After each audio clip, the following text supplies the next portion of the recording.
कहानी की शुरुआत में हम एक किंग को देखते हैं जो अपने साथियों के साथ एक ड्रैगन का पीछा करते हुए उसके केव में पहुंच जाता है। फिर जब किंग अंदर जाता है तो किसी चीज को गौर से देख रहा होता है, तभी उन पर ड्रैगन हमला कर देता है और फिर वो एक एक करके सभी सिपाहियों को खत्म कर देता है। अब राजा के पास ड्रैगन के आगे अपनी जान की भीख मांगने के अलावा कोई रास्ता नहीं होता है। फिर हम देखते हैं कि ये सीन यहाँ पर कट हो जाता है और एक नया सीन स्टार्ट होता है। वो सीन होता है कुछ सदियों के बाद का किसी और किंगडम का। ये किंगडम इस कदर गरीब होता है कि यहाँ के लोग भूख से मर रहे होते हैं। अब हम किंगडम की प्रिंसेस को देखते हैं जिसका नाम एलोडी होता है और हमारी मूवी की भी मेन कैरेक्टर है। और उस दिन उस प्रिंसेस के लिए एक बहुत बड़े प्रिंस का रिश्ता आया होता है। ये सुनकर एलोडी का बाप बहुत खुश होता है क्योंकि उसे ऐसा लग रहा होता है कि अगर ये रिश्ता हो जाता है तो उनके भी हालात बदल जाएंगे। अब एलोडी ना चाहते हुए भी इस किंगडम को बचाने के लिए इस रिश्ते के लिए हाँ कर देती है। फिर वो इस शादी के लिए दूसरे किंगडम की तरफ रवाना होते हैं। जब वो रास्ते में होते हैं और आइलैंड के करीब पहुंचने वाले होते हैं, उन्हें गहरे समुद्री तूफान के अंदर कुछ ड्रैगन नजर आते हैं। आखिरकार ये महल में पहुंच जाते हैं। एलोडी को ये महल बहुत पसंद आता है क्योंकि ये महल उसके महल से बहुत बड़ा होता है। जब ये लोग वहाँ पर पहुँचते हैं तो एक शाही आदमी इनका इस्तकबाल करता है और इनके आराम करने के लिए इनको कमरे में भेज दिया जाता है। अब जैसे ही रात होती है, एलोडी ठंडी हवा खाने के लिए बाहर बालकनी में आती है। वो अपने इर्द गिर्द देख रही होती है, तभी उसे सामने पहाड़ों से आग निकलती हुई नजर आती है। फिर सुबह हो जाती है। हम देखते हैं कि क्वीन एलोडी के बाप से कह रही होती है कि मुझे ये रिश्ता मंजूर है और हम कल इन दोनों की शादी कर देंगे। क्वीन कहती है कि इस सिलसिले में मुझे आपसे कुछ बात करनी है। इसके बाद एलोडी और वो प्रिंस बातें करने के लिए बाहर निकल जाते हैं। एलोडी प्रिंस से पूछती है कि क्या आप पे भी जबरदस्ती की जा रही है इस शादी के लिए, मगर प्रिंस बहुत ही खूबसूरत जवाब देता है कि नहीं, मुझे तो तुम बहुत प्यारी लगी हो। बातें करते करते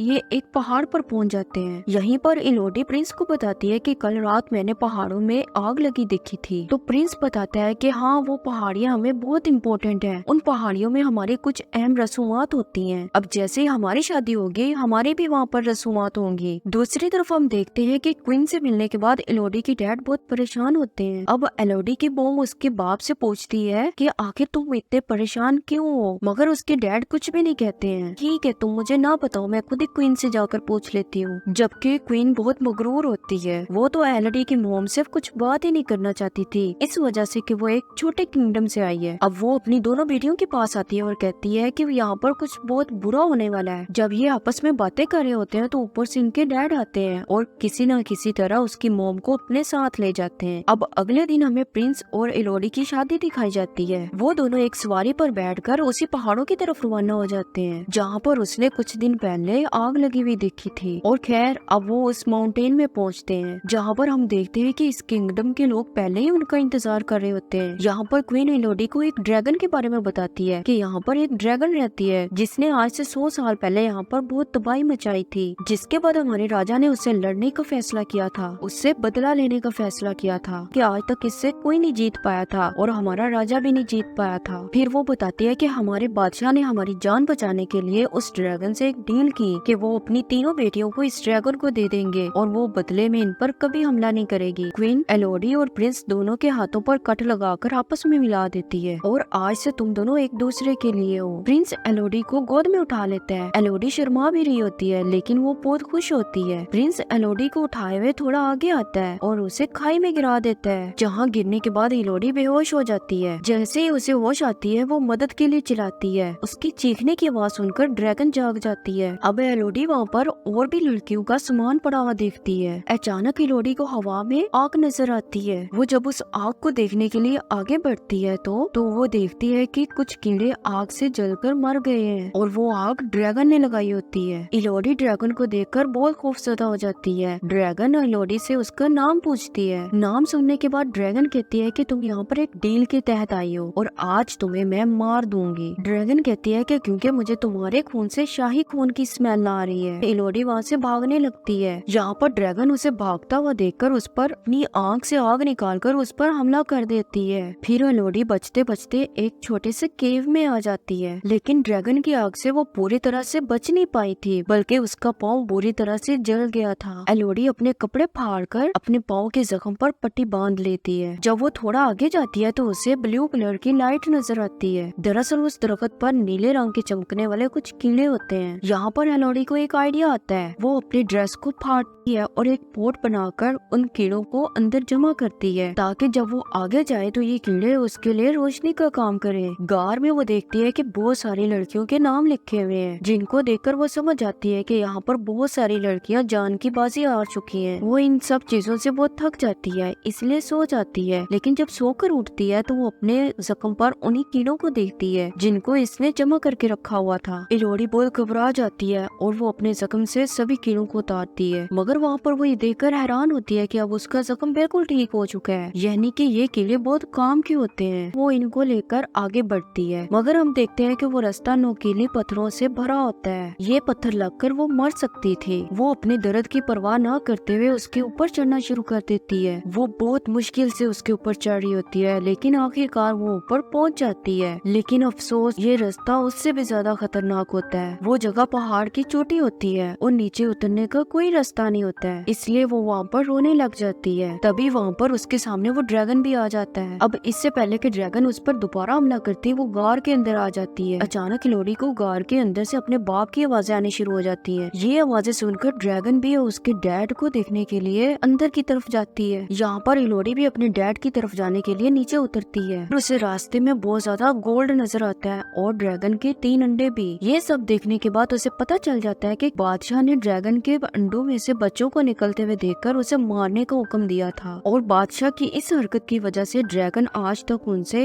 बदला लेता आ रहा है। यहीं पर ये सीन कट होता है और हम एक नया सीन देखते हैं जहाँ पर बादशाह ड्रैगन से अपनी जान की भीख मांग रहा होता है। तो यहाँ पर ड्रैगन उसे कहती है, मुझे तुम्हारे खानदान की हर पीढ़ी में से 3 कुर्बानियाँ चाहिए, जिनकी कुर्बानियाँ लेने के बाद ही मैं तुम्हारे और तुम्हारे किंगडम को सुकून से रहने दूंगी। अब हम दोबारा प्रेजेंट वाले सीन में आते हैं जहाँ पर इलोरी का बाप उससे ढूंढ रहा होता है। तभी वहाँ पर ड्रैगन आकर उस पर हमला करती है। उसके डैड कहते हैं कि मैं अपनी बेटी को वापस लेने आया हूँ। तो ड्रैगन कहती है, ठीक है, बुलाओ अपनी बेटी को यहाँ पर। ये सुनकर इलोरी के डैड कहते हैं कि बेटा तुम जहाँ कहीं भी हो बाहर मत आना। ये सुनते ही ड्रैगन को बहुत शदीद गुस्सा आता है। वो इलोरी के डैड के सीने में अपना एक नेल स्टैब कर देती है और ड्रैगन उसकी बेटी को ढूंढने के लिए दूसरी तरफ जाती है। तभी मौका पाकर इलोरी अपने डैड के पास आती है। यहाँ पर उसका बाप कहता है, तुम जाओ अपनी माँ और बहन के पास, वो कश्ती में तुम्हारा इंतजार कर रही हैं। ये कहते ही वो मर जाते हैं। अब इलोरी आगे बढ़ती है और उस चेन के साथ ऊपर चढ़ना शुरू हो जाती है जिस चेन के जरिए ये लोग नीचे आए थे, मगर बार बार ड्रैगन उस पर हमला कर रही होती है। आखिरकार वो उसके हमले से बचते हुए गार से बाहर निकल ही आती है। इलोरी यहाँ पर अपने बाप के घोड़े पर बैठकर आगे बढ़ने लगती है। वो उससे बचने के लिए पहाड़ों में छुप जाती है, जिसकी वजह से वो ड्रैगन को नजर नहीं आती है और ड्रैगन गुस्से में उसके घोड़े को ही जला देता है। अगले दिन इलोरी भी छुपते छुपाते अपनी शिप तक पहुंच जाती है, जहाँ वो अपनी जख्मी माँ से मिलती है। उसकी माँ उसे कहती है कि तुम मेरी फिक्र मत करो, मैं ठीक हूँ, तुम जाओ और अपनी बहन को बचाओ, जिसको वो तुम्हारी जगह ड्रैगन के सामने कुर्बान करने वाले हैं। ये सब बताने के बाद वो गार की तरफ निकलती है, क्योंकि उसे पता था कि क्वीन उसकी बहन को गार की तरफ लेकर गई होगी। यहाँ पर ड्रैगन इलोरी की बहन को पकड़ लेती है। दूसरी तरफ इलोरी भी गार में पहुँच जाती है, क्योंकि वो ड्रैगन के पास जाने से पहले यहाँ की तैयारी सारी कर रही होती है। वो चमकते हुए कीड़ों को अपने साथ बांधती है और गार में पड़े हुए कुछ हथियारों को जो उसके डैड के थे वो उठाती है, जो ड्रैगन से लड़ने में उसके काम आएंगे। तो वे इलोरी अपनी बहन के पास आ जाती है। इससे पहले कि इलोरी अपनी बहन को बचाकर वापस ले जाती, ड्रैगन वापस यहाँ पर आ जाती है। इलोरी यहाँ पर ड्रैगन से कहती है कि हमारे साथ झूठ बोला गया था, उन्होंने हमसे झूठ बोला है कि तुम उनके किंगडम पर हमला करती थी। दरअसल हकीकत तो ये है कि यहाँ पर तुम्हारे बच्चों को मारा गया था। ड्रैगन कहती है कि खैर जो भी है, इससे मुझे क्या, किया तो तुम्हारे बड़ों ने था। इसलिए वो इलोरी को दूर फेंककर उस पर आग से हमला करता है, मगर इलोरी उसकी आग के हमले से भी बच जाती है। आग पत्थरों से टकराकर उसी को लग जाती है, जिसके बाद इलोरी ड्रैगन को अपने हाथ का जख्म दिखाती है। कहती है कि देखो ये वही कट है, इस कट को लगाकर अपना खून हमारे खून में मिलाकर शाही खून साबित करके हमें यहाँ पर फेंक दिया जाता है। वो इलोरी से कहती है कि तुम ऐसा करो, मुझे यहाँ पर मार दो, मगर वो ऐसा नहीं करती है। अब इलोरी ने जो कीड़े इकट्ठे किए होते हैं वो कीड़े उठाकर उस ड्रैगन के जख्मों पर रख देती है, जिसके बाद वो बदला लेने के लिए असल गद्दारों के पास आती है, उसी प्रिंस और क्वीन के पास जिन्होंने इसे शादी का धोखा दिया था। फिर इलोरी वहाँ पर एक बड़ी अनाउंसमेंट कहती है कि जो अपनी जान बचाना चाहता है वो यहाँ से भाग जाए। क्वीन के अकेले हमारा क्या बिगाड़ सकती हो। इलोरी कहती है कि यहाँ पर मैं अकेली थोड़ी हूँ। अब जैसे वो ये कहती है तो ड्रैगन उड़ते हुए उनके महल के ऊपर आ जाती है। ड्रैगन यहाँ पर रॉयल फैमिली के साथ साथ पूरे महल को भी तबाह कर देती है, यानी कि अब उसका बदला